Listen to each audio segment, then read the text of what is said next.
En esta ocasión me gustaría hacer un análisis de personaje, en este caso de Ethan Winters.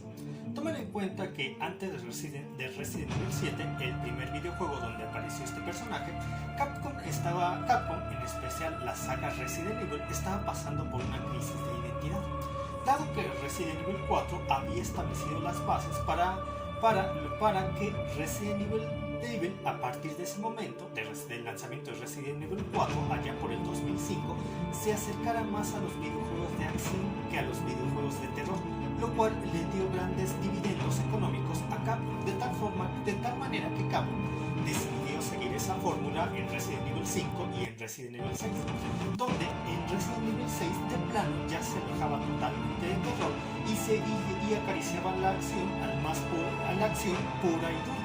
De hecho, como he visto con varios youtubers, con varios análisis, más las escenas de acción en Resident Evil 6 más parecían sacadas de una película de Michael Bay. Entonces, la saga Resident Evil, al quererse parecer más a, por ejemplo, sagas como Call of Duty, había perdido totalmente su esencia. Por lo tanto, y dado que las críticas fueron particularmente negativas debido a ello, por lo tanto Capcom necesitaba regresar a las raíces. Pero ¿cómo lo haría? Entonces, más o menos al mismo tiempo, se empezó a destacar mucho en una serie de videojuegos de terror de la saga Outlast, creada por la compañía Red Hat. En la saga Outlast, nosotros nos podemos dar cuenta que tomamos el papel, del reportero Miles Upshur, el cual desde una perspectiva en primera persona va ahondando en los horrores del manicomio del Monte Massif. Este personaje es totalmente indefenso y por medio de su respiración agitada, sus gestos, uno se puede dar cuenta que está totalmente aterrorizado. Entonces yo podría decir que los de Capcom pudieron tomar nota de este hecho para su próximo videojuego, donde pensan volver al terror puro y duro. Pero ¿cómo iniciar con esto? Desde mi punto de vista tomaron una buena decisión de aportar una historia nueva, fresca y que aparentemente no estaba conectada directamente a los principales protagonistas de la saga, como lo habían sido Leon Scott Kennedy o Chris Redfield. Fue así como te introdujeron el personaje de Ethan Winters.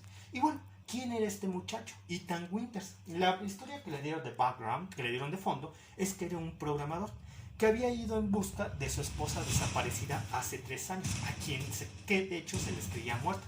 Pero curiosamente, una tarde Ethan recibe un mensaje de ella vía internet donde le dice que vaya a ver en Dulby, Luisiana. Entonces Ethan va hacia la mansión Baker, ubicada precisamente en Dulby, Luisiana, e empieza a investigar. Cuando nosotros tomamos el control de Ethan, nos podemos dar cuenta de inmediato que este personaje no es como los demás, no es como Leon, no es como Chris, no es un experto en armas, no llega totalmente armado con una pistola, con un silenciador, no está hipermusculado como Chris Redfield, no es un experto en artes marciales ni en el manejo de cuchillo como Leon, sino que parece un simple civil que solamente quiere volver a ver a su esposa. Entonces, a medida que Ethan se va adentrando en la mansión Baker, nos podemos dar cuenta que se siente despistado, se ve desconfiado, se ve más que nada atónito ante la situación en la cual se está empezando a enfrentar. Y cuando empiezan a ver los horrores, cuando empieza a visualizar el primer cadáver, que era uno de los reporteros que investigaba casas encantadas de Tulby, te puedes dar cuenta que Ethan empieza a sentir mucho miedo. Él no estaba preparado para enfrentar ese tipo de eventos, pero el amor que siente por su esposa, que según desaparecida Mia, lo obliga a ir hacia adelante. La Capcom, la forma en la cual nos transmitía los sentimientos de Ethan, lo hizo de una forma, desde mi punto de vista, correcta. Podemos notar en la respiración cortada de Ethan, el que está angustiado, sus gestos, el tono con el cual dice las cosas, denotan el gran miedo que tiene. Pero a pesar de eso, y por el amor que siente por su esposa y posteriormente por su hija Rose, él sigue adelante, lo cual es totalmente admirable. Como dicen, la valentía de una persona no se mide por el hecho de que no tenga miedo, sino que se mide de que, a pesar de que sienta miedo, siga adelante. Y es justo lo que demuestra Ethan en cada una de sus aventuras, tanto en Resident Evil 7 como en Resident Evil 7 Biohazard y Resident Evil 8 Village. Entonces nos podemos ir adentrando en la psique del personaje, que en efecto se enoja, se frustra, lo cual lo hace profundamente humano. Por otra parte, dado que Capcom estaba, como les había comentado antes, estaba desubicada acerca del rumbo que debía tomar, de hecho, en un principio ni siquiera se le pensaba poner nombre a Ethan.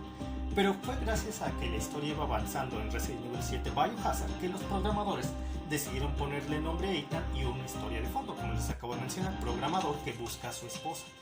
Y aunque bueno, más bien no se desgastaron en ponerle una cabeza al modelado del personaje, porque como es un juego, Resident Evil 7 y Resident Evil 8 son juegos en primera persona, en este tipo de juegos es común que los desarrolladores no se preocupen en darle la cabeza a su personaje, dado que nunca se va a ver, más que en una escena muy puntual cuando Mia arroja a Ethan en una pared en uno de los recuerdos. Ahí se ve el modelado de la cara que le pusieron los programadores al personaje. Entonces, considerando todos estos factores, Ethan Winters fue por una forma, y los programadores fueron formando la personalidad de Ethan Winters, que reúne los rasgos que les acabo de comentar, lo cual lo convierte en un personaje profundamente humano, que a mí me acabó gustando bastante, sobre el hecho de que al final, en el desarrollo del personaje, en su conclusión, nos podemos dar cuenta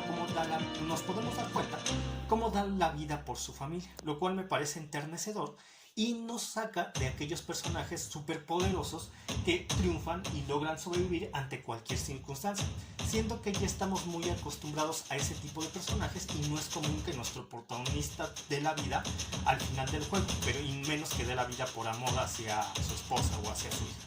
Entonces, por estas razones, a mí me encantó este personaje y estoy muy agradecido por Capcom que nos haya podido permitir disfrutar a este tipo de protagonistas. Espero que en el futuro Capcom siga desarrollando este tipo de historias y no se centre solamente en personajes superpoderosos como son Leon y Chris, que son buenos personajes, pero se acercan mucho al modelo que ya hemos visto en otros videojuegos. El personaje todopoderoso, todo habilidoso, que le sale todo bien y que se queda con la chica. Bueno, Chris y Renault no se quedan con las chicas, pero sí se siguen el estándar de los Gary Stu que suelen presentarse en la mayoría de los videojuegos, especialmente los enfocados a acción terror. Entonces, por el momento nos vemos. Hasta pronto.